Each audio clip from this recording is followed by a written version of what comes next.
Germaine Beaumont, l'heure du mystère.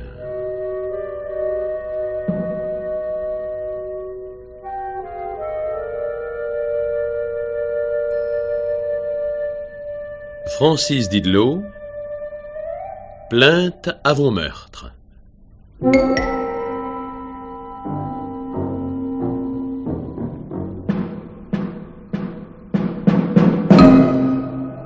Réalisation Marcel Sicard.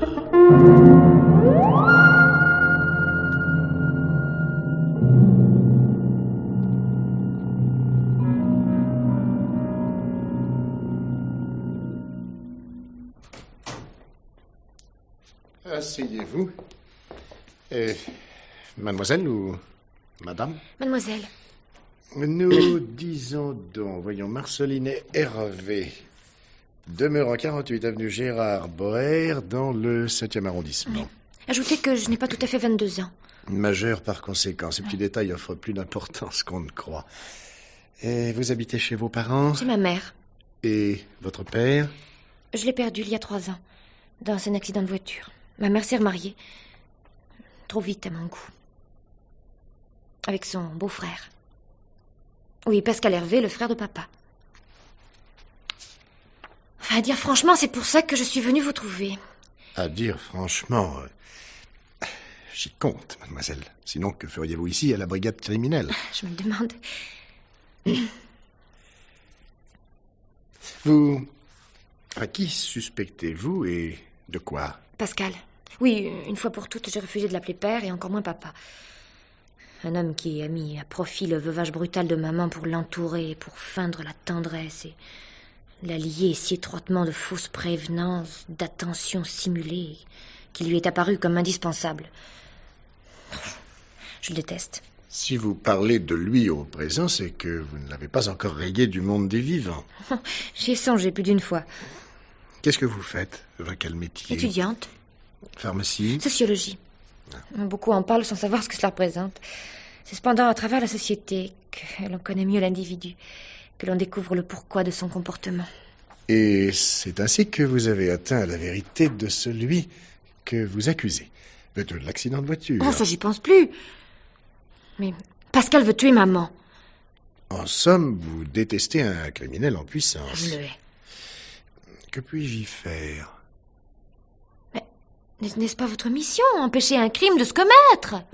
En général, nous intervenons... Enfin, nous n'intervenons qu'après.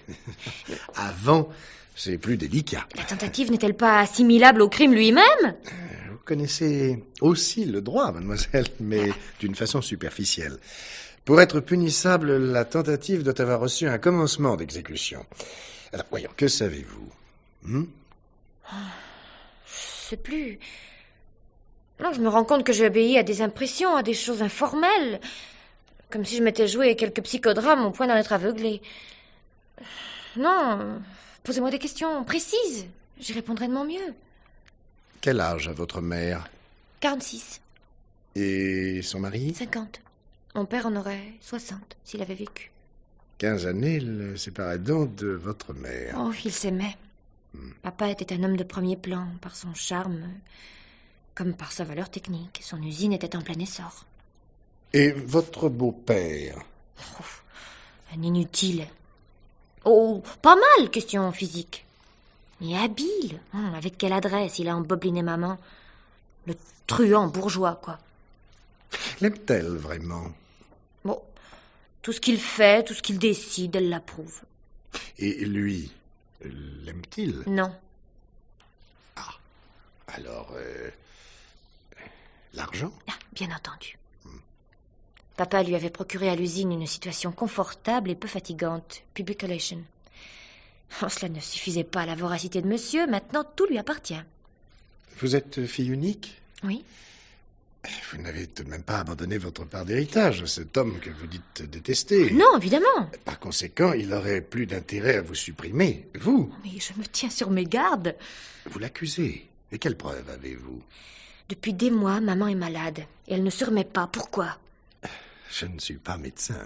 Que penseriez-vous d'un homme en pleine santé, lui, et qui en l'espace d'un mois a consulté 3 docteurs différents? Cela en se dissimulant et en se gardant bien de faire appel au médecin de la famille. C'est un maniaque ou un inquiet? Non, Pascal n'est ni l'un ni l'autre. Est-ce qu'il se droguerait? Avec des somnifères. Oui, je l'ai suivi. Et j'ai aussi visité les tiroirs de son bureau. Monsieur le commissaire, je vous en prie, tentez quelque chose et découvrez son secret. Portez-vous plainte, mademoiselle. Eh bien... oui, là, Contre inconnu ou contre Pascal? contre Pascal. Vous avez du cran.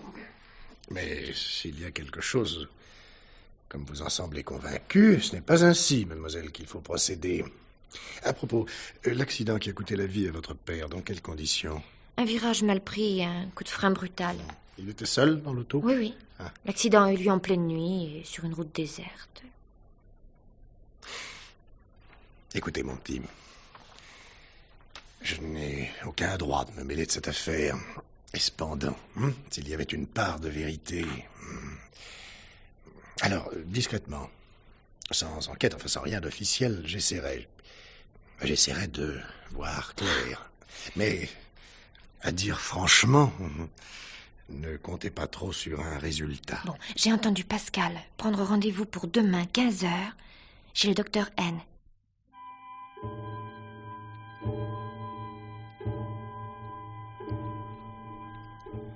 Voilà, Ludovic. Qu'est-ce que tu en penses? Que la demoiselle veut causer des ennuis à son beau-père. Et nous n'avons pas à y mettre le doigt. Pour l'instant. Ce serait pourtant pittoresque de jeter un coup d'œil dans le panier de Marceline, dans mon corbeillon qui m'étonne. D'accord, patron, je marche. C'est tout ce qu'il y a de plus irrégulier. Vous m'accorderez bien 2 jours de vacances pour aller embrasser ma bonne grand-mère. Même 3, si ça devait te permettre de voir plus loin. Elle est pas mal balancée, l'amant de Marceline. Je l'ai aperçue quand elle sortait de votre bureau. Méfie-toi, Ludovic. Méfie-toi. Elle étudie la sociologie. Et je ne sais plus qui parmi ses maîtres lui a révélé que jouer avec le drame constitue une distraction raffinée. Eh ben, au fait, c'est peut-être Bergson. Tranquille, patron. Mes goûts sont plus rudimentaires.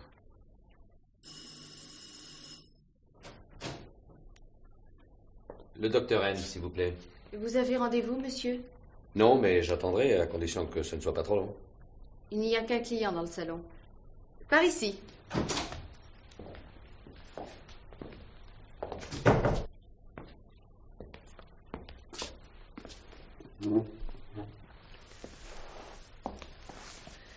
Pardon, monsieur, est-ce que vous connaissez bien le docteur? Non. Vous ne savez pas comment il est avec ses clients? Non. Parce que moi, n'est-ce pas, je suis un grand nerveux et j'ai besoin de beaucoup de calme. Alors, il y a des médecins. Oh là là! Vous ne savez pas vraiment? Non. Vous voyez le genre, patron. Aussi aimable qu'un imprimé de l'autorité militaire. Je m'étais assis juste en face de lui. Eh ben, sous son air glaçon, il n'était pas à son aise, mais pas du tout. Quel homme est-ce?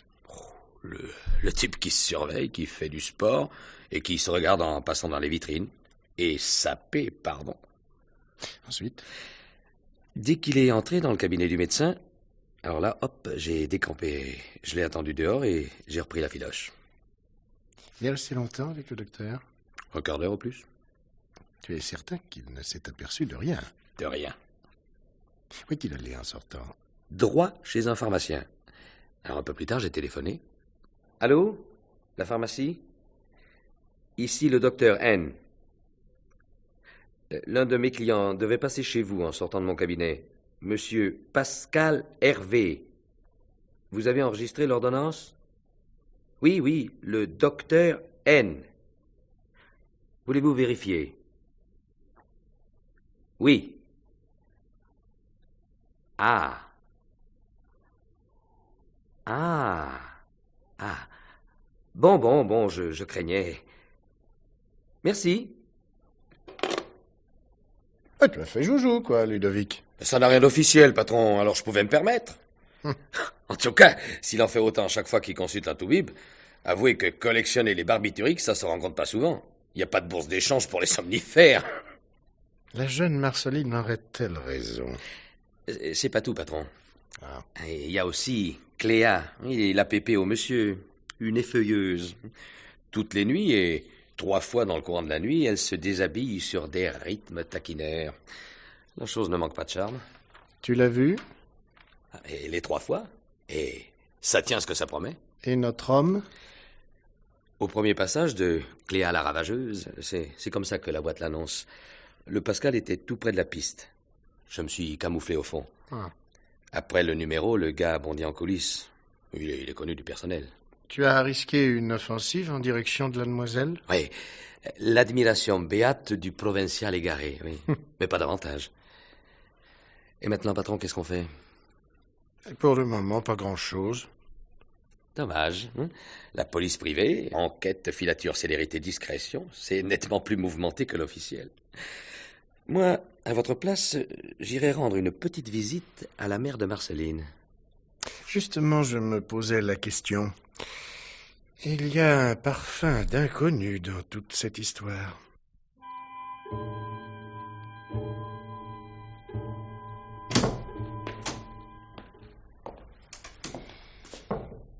Pardonnez-moi, monsieur, de vous recevoir ainsi étendu. Non, évitez-moi les condoléances avant l'heure. C'est entendu, madame, je ne dirai rien. Alors, pourquoi cette visite? C'est assez délicat et confidentiel. Au téléphone, vous avez insisté pour me rencontrer hors de toute présence. Cela signifie mon mari. N'est-ce pas? Ni votre mari, ni votre fille, ni qui que ce soit de votre entourage. Et vous et moi, seul à seul. Auriez-vous quelque chose à me vendre? Parce que je vous avertis, je n'achète rien. Ni cher, ni bon marché. Je viens plutôt vous demander quelques éclaircissements. Si vous pouvez me les donner, enfin, si vous le voulez bien. Je suis de la police, madame. J'aurais juré le contraire. Policier. Et vous vous intéressez à moi? Une malade? Une recluse? À cause de cela, peut-être. Y a-t-il longtemps que... Que je suis dans cet état? 6 mois environ. Avant, déjà, ça n'était guère brillant. En fait, depuis la mort de mon premier mari. On pourrait croire qu'en vous remariant... Je l'ai cru. J'en avais tellement assez de la succession, de l'usine. Mon brave Périssa ne me quittait pas. Mais allez comprendre. Il y a des gens à qui l'on confierait son compte en banque, pas soi-même. Qui est-ce, Périssa? Notre fondé de pouvoir. Il l'était auprès de mon premier époux, il l'est resté depuis. Vous a-t-on dit que j'ai épousé successivement les 2 frères? Oui. Car c'est bien cela. Quelqu'un vous a parlé de nous, de notre ménage, de ma fille. Qui? En vérité, madame, je serais bien en peine de fournir une précision. Comme il est une police qui veille et préserve les banques contre les voleurs, il en est une autre qui se doit de veiller sur ceux que rien ne paraît menacer et qui sont cependant sous le coup d'un assassinat, dites-le. Je n'irai pas jusque-là. Moi, si. La conduite de Pascal, mon époux, oui. Elle me cause une sorte de panique. Oh non, qu'il se montre moins prévenant, moins proche de moi, au contraire. Toutefois, je perçois une fausse note, comme s'il était constamment sur ses gardes, s'il redoutait de laisser deviner ses sentiments réels. Vous le croyez capable d'abréger? Il y a sûrement quelque chose qui se prépare, que je devine. Et puis, le plus terrible, c'est la haine sourde qu'il porte à Marceline. Une haine glacée, sans violence ni reproche. mais qui se révèle par le dédain. On dirait que Pascal ne voit plus Marceline. Il la rencontre, il s'assoit en face d'elle, comme si elle n'y était pas. Votre fille est riche. Elle possède une part importante dans l'affaire fondée par votre premier mari. Où irait cet argent si elle disparaissait? Il n'y a aucune raison pour que Marceline... Voici un instant. Vous évoquiez la haine que lui porte votre époux. Oh, je ne sais plus, monsieur. Depuis des jours, je m'évertue à saisir le but d'une conjuration dont les fils se sont lentement tissés autour de moi. Par instant, je suis si lasse que volontiers j'abandonnerai la lutte. Vous avez tort, madame, de ne pas vous confier. C'est assez confus, je le reconnais. Mais je vous ai tout dit. Non, madame. Non. Parlez, et je pourrai agir. Je vous le demande en grâce, ne faites rien. Pas plus que moi, je n'ai rien changé au pouvoir de Pascal à l'usine. C'est une lourde responsabilité que vous me demandez. Peut-on accuser quelqu'un de crime s'il rêve d'en supprimer un autre? Pardonnez-moi, monsieur. Parler longtemps me fatigue. C'est à moi de vous présenter des excuses. Vous me permettez de revenir? Bon. À quoi bon? Pour vous protéger, madame. Il n'est plus temps pour moi. Cependant, si Pascal... s'il m'arrivait quelque chose, Marceline aurait un tel besoin de protection. Ce que je n'ai pas réussi à faire. Peut-être vous... J'essaierai, madame. À condition qu'elle aussi le demande. Mais au moins, répondez à cette question. Votre premier mari s'est tué dans un accident de voiture. Et fût-ce vraiment un accident? Je me pose la question, monsieur. Le jour où vous serez disposé à y répondre, appelez-moi. Que ce ne soit pas trop tard. Pas trop tard, madame.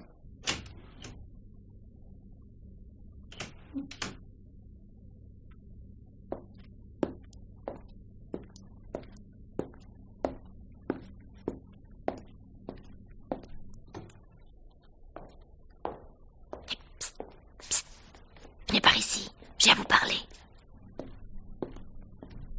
Votre mère nous croyait seuls, elle et moi. Mais moi, je reste tout le temps à l'affût. Ainsi, vous avez entendu? Non, malheureusement pas tout. Vous ne parliez pas assez fort et maintenant nous parlons trop fort. Allons dans le jardin, ça vaudra mieux. Si quelque gêneur survient, je vous présenterai comme mon bonhomme. Je suis un vieux bonhomme, mademoiselle. Mon primo, je m'appelle Marceline. Secondo, liminem horripile. Allez, venez.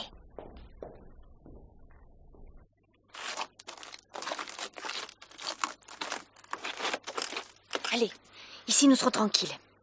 Je vous écoute. Parce que j'ai des comptes à vous rendre? Du moment où vous vous êtes embarqué dans cette enquête? Je ne sais rien, Marceline. Bon, ça c'est gentil. Allez, continuez. Qu'est-ce que maman vous a dit? Vous tremblez pour elle, elle s'inquiète de ce qui peut vous arriver. Vous portez plainte contre Pascal, elle craint le mal qu'il pourrait vous causer. Vous vous demandez si la mort de votre père fut réellement un accident, elle n'ose même pas se poser la question. Tout cela crée une atmosphère pour le moins étrange. Mais nous ne sommes pas dans un château d'Écosse au temps de la reine Victoria, nous sommes à Paris sous le règne des ordinateurs. Alors, quelle conclusion en tire la jeune sociologue? Que chez nous, la notion de famille a été rejetée du jour où ma mère s'est remariée. Que de cet instant, un ferment nouveau a agi sur chacun de nous, selon des formes et pour des visées différentes. Ne parlons pas de vous, Marceline. Bon, pour moi, c'est simple. Il existe un élément de destruction, j'entends le devancer.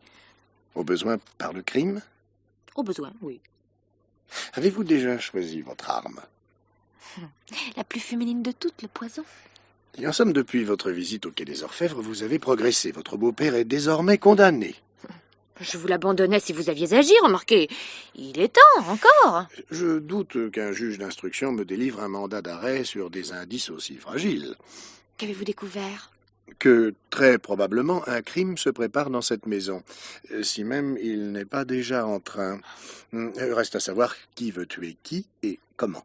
Mais c'est évident. Pascal veut se débarrasser de maman. À moins que ce ne soit vous. Moi? Moi la tuer? Mais vous êtes fou? Vous êtes trois. Votre mère, vous, Pascal. Et lequel de vous trois songe à supprimer lequel des deux autres? Cela représente 6 solutions possibles. Et laquelle est la bonne? Il me semblait bien t'apercevoir, Marceline. Je vous ai prié maintes fois de ne pas me tutoyer. À votre aise. Présentez-moi. Oh, est-il nécessaire? Je suis majeure et vaccinée. Votre génération se plaît aux formules toutes faites. Ça ne l'en rend que plus ridicule. Qui êtes-vous, monsieur? Ne répondez pas. S'il vous plaît. Mon nom ne vous dira rien, monsieur, je m'appelle personne, et soyez assurés que mes parents n'ont pas trouvé notre patronyme dans l'Odyssée. J'ai fait, il y a quelque temps, la connaissance de mademoiselle Marceline, et comme je passais dans le quartier... Ne me dites pas que vous seriez l'un de ses professeurs à la Sorbonne. Je sais mal mentir, monsieur. Oh, cet escrime a assez duré. Je vous reconduis, monsieur Personne? Vous ne m'avez toujours pas expliqué, monsieur, ce que vous faites chez moi. Je suis policier, monsieur. Un détective? Pourquoi, Marceline? J'ai des ennuis. Ça ne vous regarde pas. Laissez-nous. Marceline, c'est un ordre. Vous n'avez pas à m'en donner. Bon, très bien. Ça se paiera avec le reste.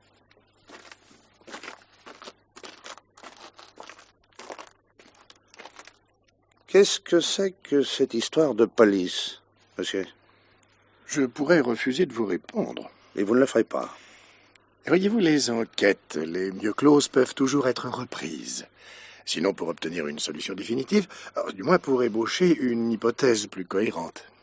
Je comprends pas. Il s'agit de la mort de monsieur Maxime Hervé. Mon frère s'est tué dans un accident d'auto. Il n'y a eu aucun témoin. On n'en a pas trouvé à l'époque.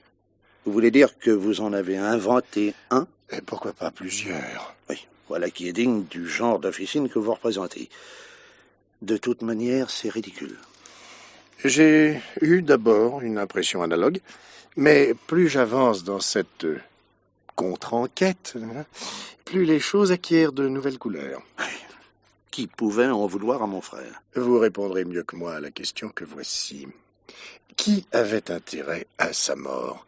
Sa femme? Je ne pense pas. Sa fille? Pourquoi? Cherchez, monsieur. Cherchez bien dans vos souvenirs. Et quand vous aurez une suggestion à me faire, ne manquez pas de m'appeler. Danton 0632. Le commissaire Personne. À bientôt, monsieur Pascal Hervé.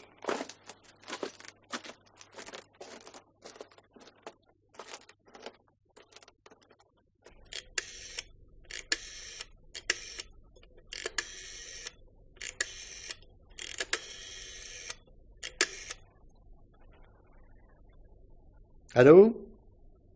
Le commissaire Personne? Monsieur Périssa, à l'appareil. Raoul Périssa, le fondé de pouvoir des usines Hervé. J'aimerais vous rencontrer. Le plus tôt sera le mieux. Entendu, j'arrive.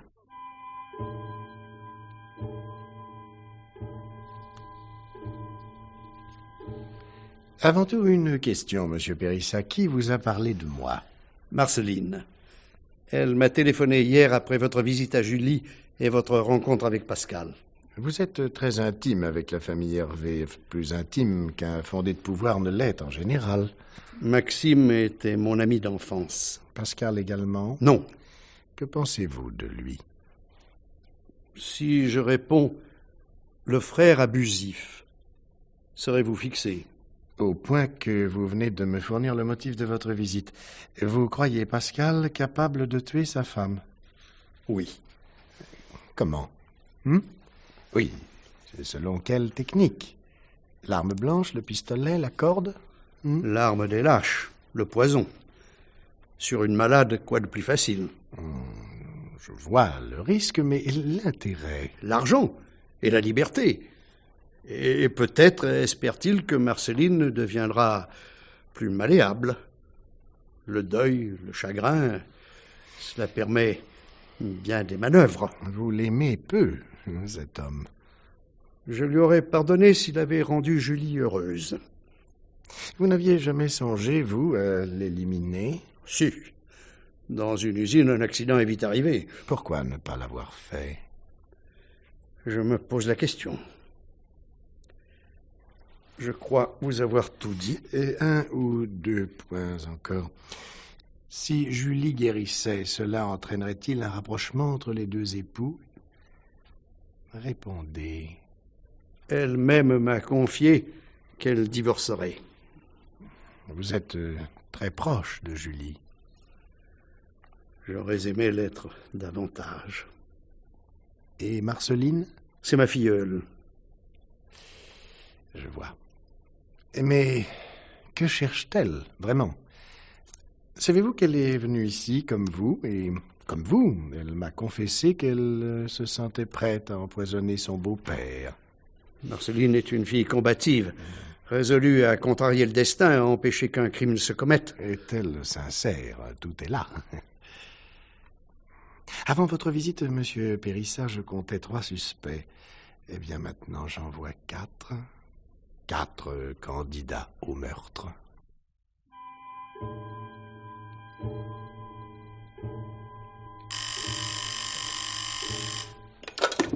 Allô? Oui? Qui? Ah. Non, vous avez très bien fait. Merci.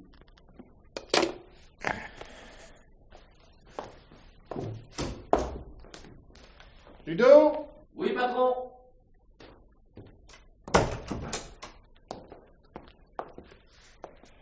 Madame Pascal Hervé, Exécuté? la nuit dernière. Eh ben, le mari n'a pas perdu de temps. C'est à croire que notre enquête l'a poussé à accélérer l'opération. Où était-il? Auprès d'elle.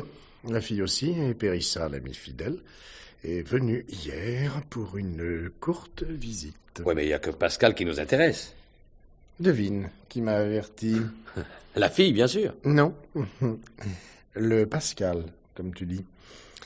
Sur ce, va me chercher la maîtresse. Hein? Comment l'appelles-tu déjà? Cléa la ravageuse. J'y cours, patron. Oui. On a une plainte? Monsieur Pascal Hervé me l'envoie par porteur. Mince. On aura tout vu.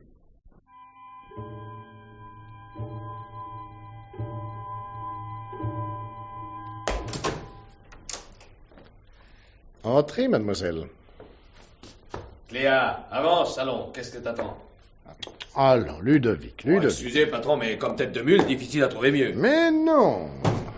N'est-ce pas, mademoiselle, que nous allons très bien nous entendre? Ça ne prend pas avec moi les façons pâte-mouche. Hein? Asseyez-vous. Très bien.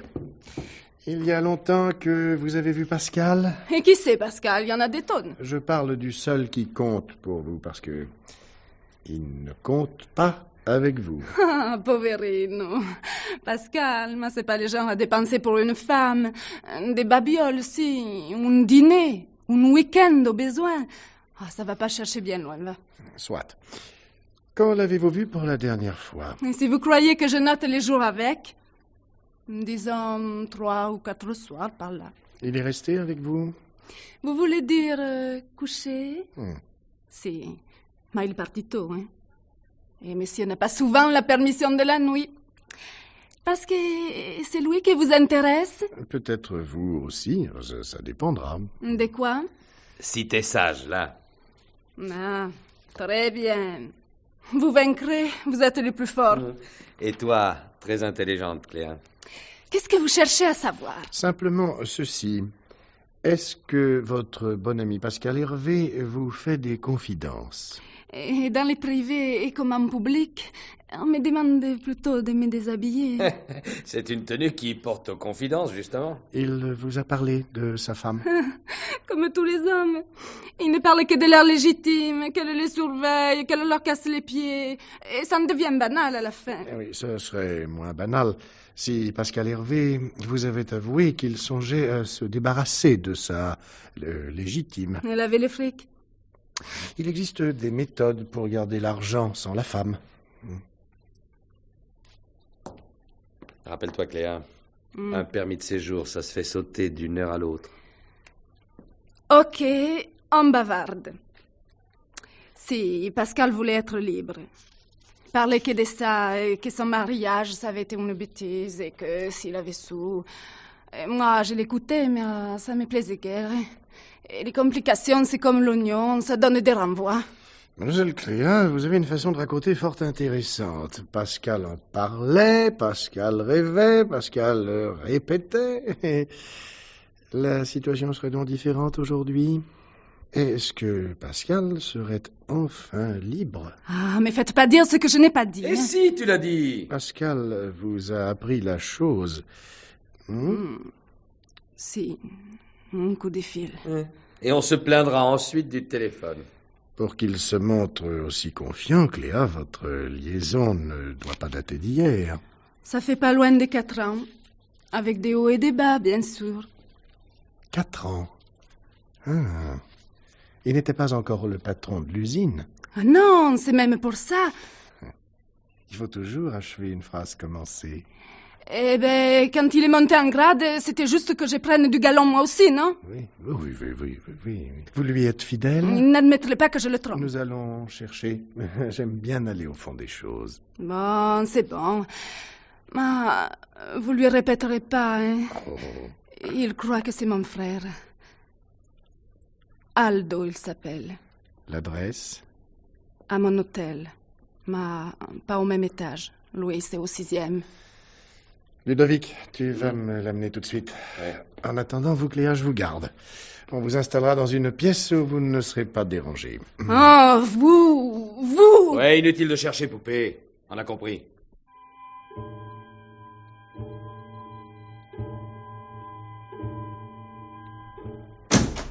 Non, Aldo, il n'a rien fait, monsieur le commissaire, ça je vous jure. D'accord, tu n'es qu'une blanche colombe, avec un casier tellement chargé qu'il a fallu y coller une rallonge. Mais il a peut-être le bêtise, mais Aldo, il n'a jamais tué. Mais quelqu'un vous accuse? Non? Bon, alors, cessez de faire du bruit, les cris m'indisposent. Bon, pardon, monsieur le commissaire, c'est monsieur l'inspecteur là qui... Vous êtes l'amant de Cléa la ravageuse? Non, les frères, monsieur le commissaire, les frères. Bon... Son ami, je suis. Elle vous vient en aide, j'imagine? Non, jamais Aldo, il n'accepte l'argent d'une dame. Bon. Cléa vouloir quelquefois quand les affaires trop difficiles pour Aldo. Quel genre d'affaires? Ah, toutes. Celle dont s'occupe la correctionnelle. Dites-moi, Aldo, si la charmante Cléa tient à vous aider, vous-même devez la seconder dans ses activités. Vous comprenez? Non. Vous connaissez Monsieur Pascal, l'ami de Cléa.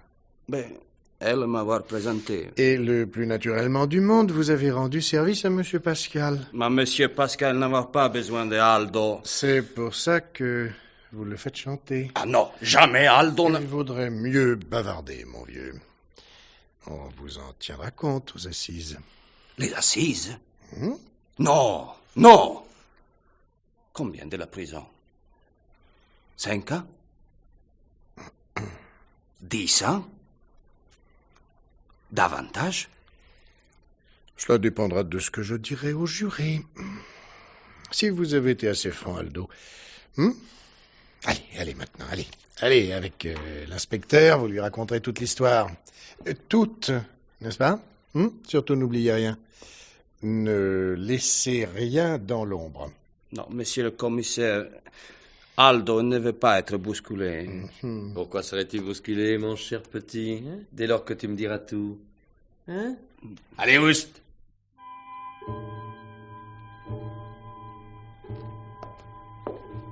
Enfin, vous voici, monsieur le commissaire.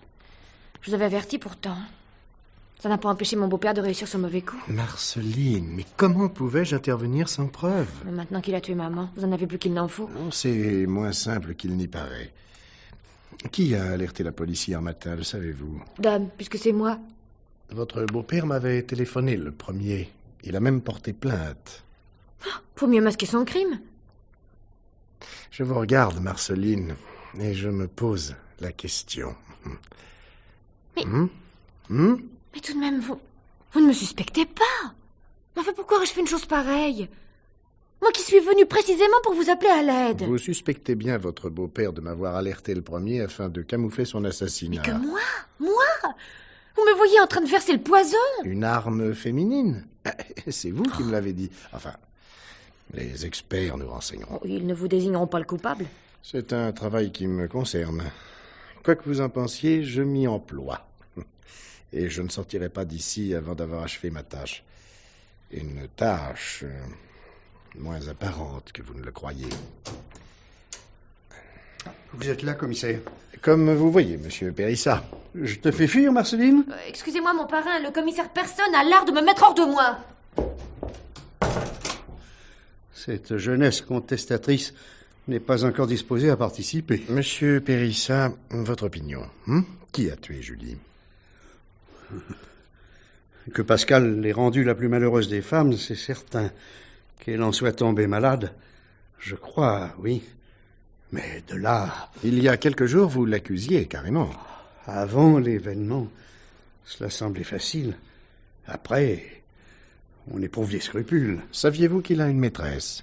Pascal a multiplié les aventures. Il s'agit d'une liaison, et elle ne date pas d'hier.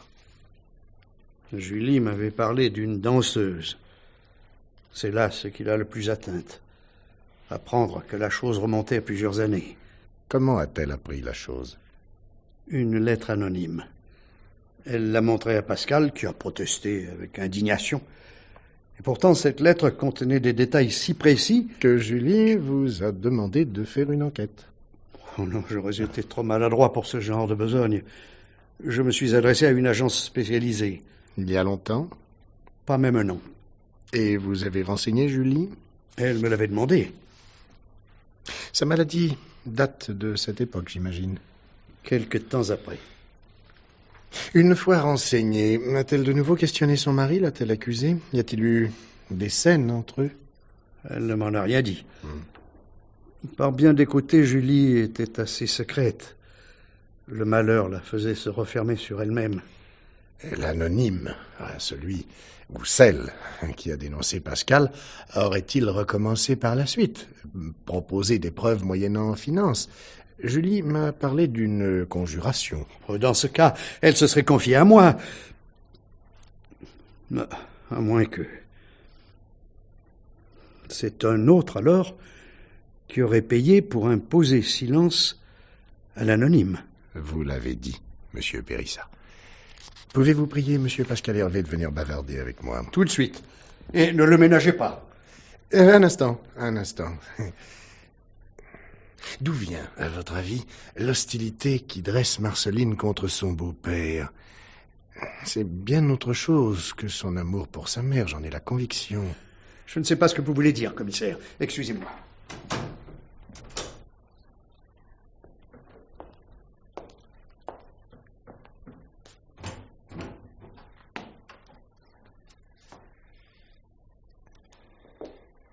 Un beau jardin, n'est-ce pas, commissaire? Magnifique, à quelques pas de la Tour Eiffel. Un promoteur m'en donnerait cher, mais je ne le vendrai pas. En effet, vous voici devenu propriétaire, monsieur Hervé. Une donation au dernier vivant, je suppose. Vous supposez bien. C'est Marceline qui vous a renseigné. À moins que Périssa... Des deux, quel est celui qui me hait le plus? Je me le demande. Il m'accuse, n'est-ce pas? Oui. Pourquoi aurais-je tué ma femme? Pour reconquérir votre liberté. Pauvre Julie. Elle ne m'embarrassait guère. Trop encore, à en juger par la manière dont vous occupez vos soirées. Encore du Marceline. Quoi de plus naturel chez une fille qui vous pardonnait mal votre mariage avec sa mère? C'est une petite garce.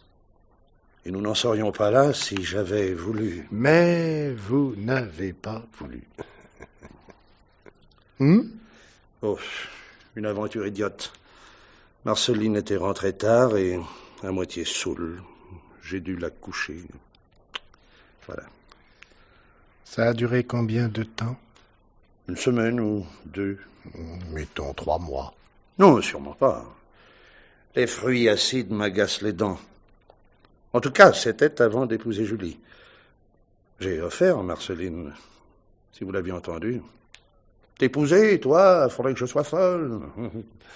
Mais elle n'a cessé de m'en tenir à rigueur. Et quand Julie et moi avons résolu de nous marier, ça a été la tourmente dans la maison. Marceline a filé. Où est-elle allée? Elle s'est toujours refusée à l'avouer. Quelques jours après, elle reparaissait. Une chatte après une virée. Et pas la moindre trace de repentir. Si je suis rentré, Pascal, c'est pour vous surveiller, que maman soit malheureuse et je ne vous raterai pas. Tout cela m'explique mal Cléa. Oh, c'est une vieille histoire. C'est Marceline qui a découvert, je parie. Dans ces établissements de striptease, il y a toujours des gens à l'affût de l'irrégulier. Alors on vient nous en parler, à nous autres policiers. À nous de trier le bon et le mauvais. Vous avez vu, Cléa? Une très jolie fille, dont je n'ose vous garantir la fidélité. Comme si je ne m'en doutais pas. Elle doit vous coûter assez cher. Elle sait que j'en ai les moyens. Oui, l'usine créée par feu votre frère. Encore un grief que Marceline est fondée à vous faire. Périssa également. Ah, celui-là, un chien couchant. Il voulait, Julie. Ou plutôt, il faisait son possible pour se placer.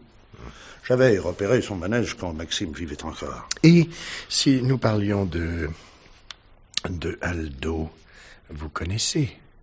Oh, j'ai rencontré le personnage une fois ou deux dans les coulisses, en quête de petites combines et soutirant de l'argent à sa sœur. C'est-à-dire à Cléa? Oui. Sincèrement, vous pensez qu'ils sont frères et sœurs? Je préfère ne pas approfondir. C'est un tort. Lorsqu'on se sert de quelqu'un, il est bon de le connaître à fond. Pourquoi aurais-je eu besoin de cet Aldo? Pas pour supprimer Julie, tout de même. Je ne crois pas. En revanche, Aldo vous a rendu le service d'éliminer Maxime, votre frère. Qu'est-ce que vous avez dit? Ah, vous avez fort bien entendu.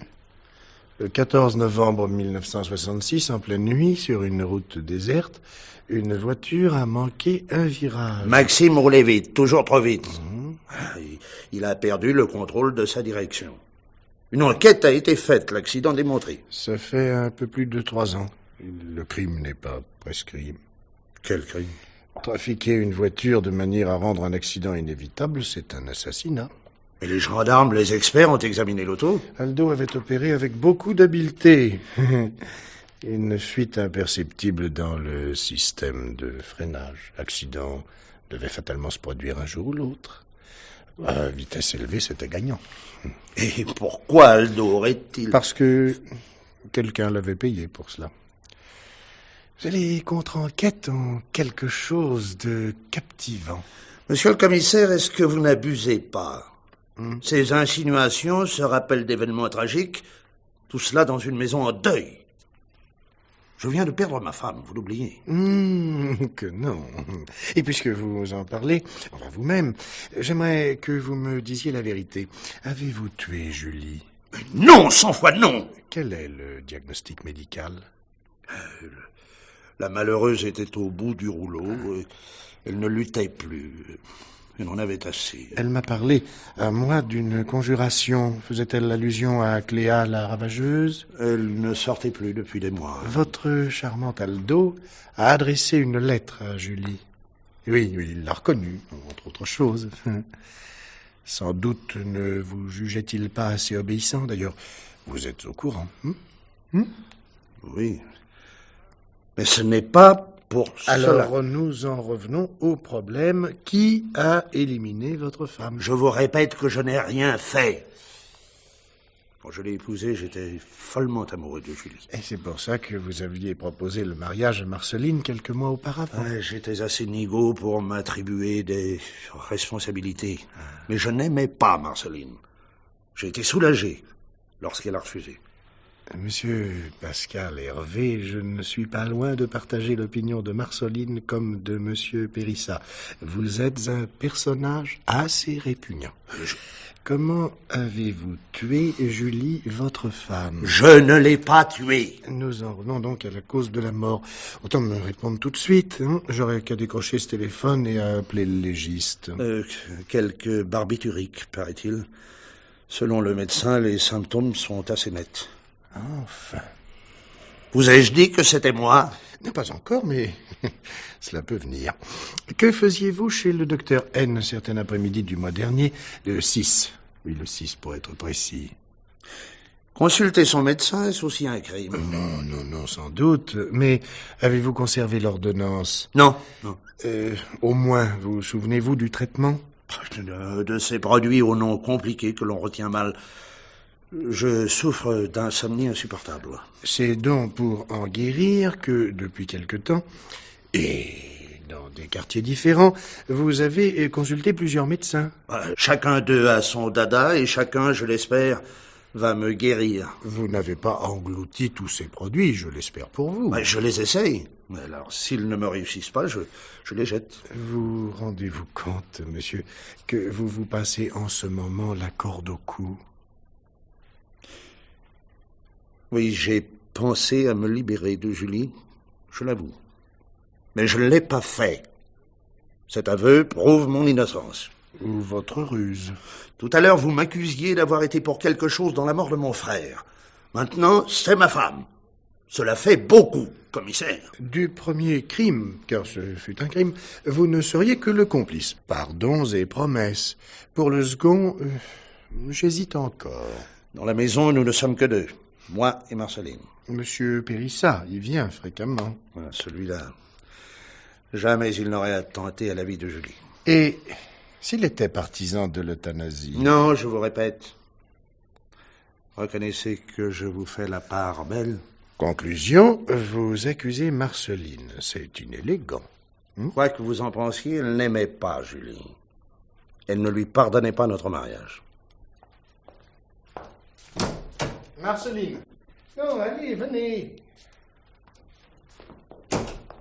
Qu'est-ce que vous me voulez? Que vous participiez directement à notre entretien. Bravo, Marceline. On écoute donc toujours aux portes. J'avais besoin de vous connaître, Pascal. Ah, vous croyez me tenir parce qu'un soir, j'étais rentrée saoule. Non, s'il vous plaît, et nous laisserons de côté les suites de cette soirée d'ivresse.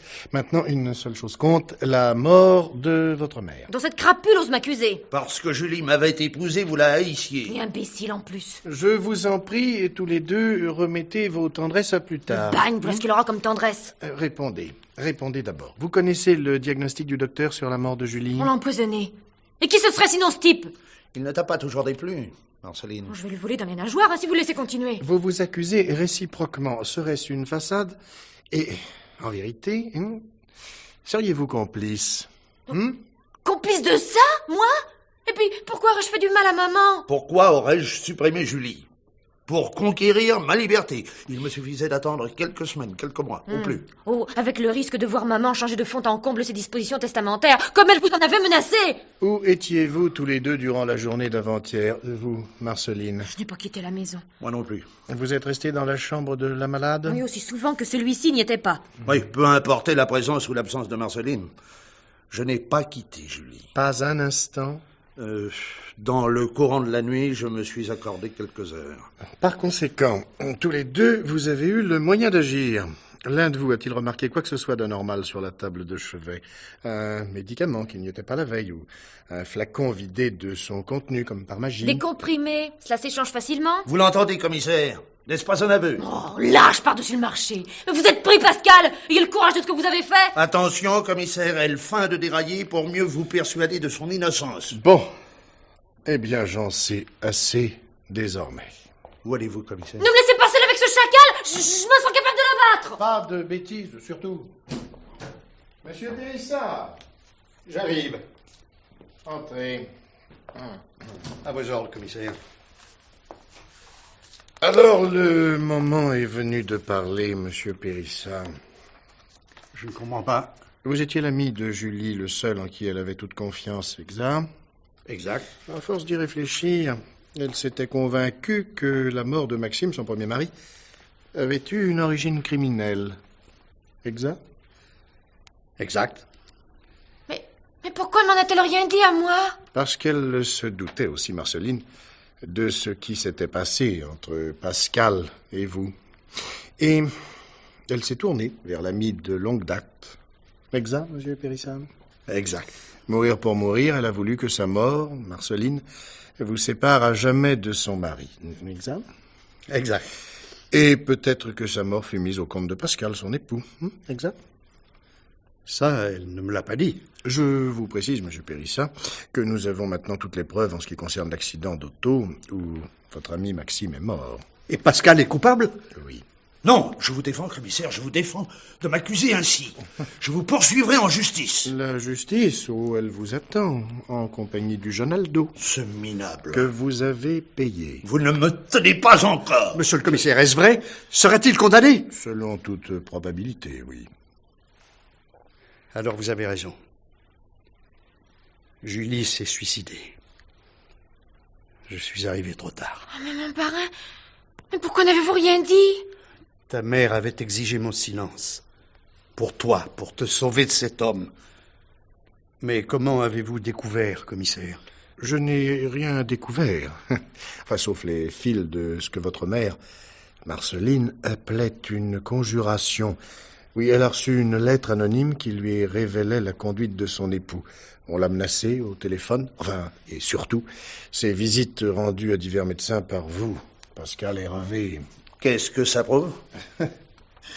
Que vous cherchiez par tous les moyens à la persuader de vos intentions criminelles. En lui cachant soigneusement ses visites. Bien au contraire. Vous n'êtes allé chez ces médecins pris au hasard et loin de votre maison que pour épouvanter Julie. Vous étiez aperçu que Marceline vous espionnait, alors vous l'avez manipulée pour créer l'angoisse dans la maison. Et vous n'avez pas tué Julie, non. Non, vous l'avez poussée à se tuer. Pourquoi aurait-elle fait ça? Pour vous échapper, en laissant peser les soupçons sur vous. Elle aussi, elle a manipulé Marceline jusqu'à l'amener à porter contre vous une plainte avant l'heure. Elle a exigé le silence de M. Périssa, elle n'a laissé aucune lettre pour expliquer sa mort et... elle m'avait demandé d'enquêter sur l'accident d'auto. Pauvre maman. Oh, commissaire. Pourquoi n'ai-je pas empoisonné ce type comme j'en avais rêvé? On devrait toujours suivre son premier mouvement.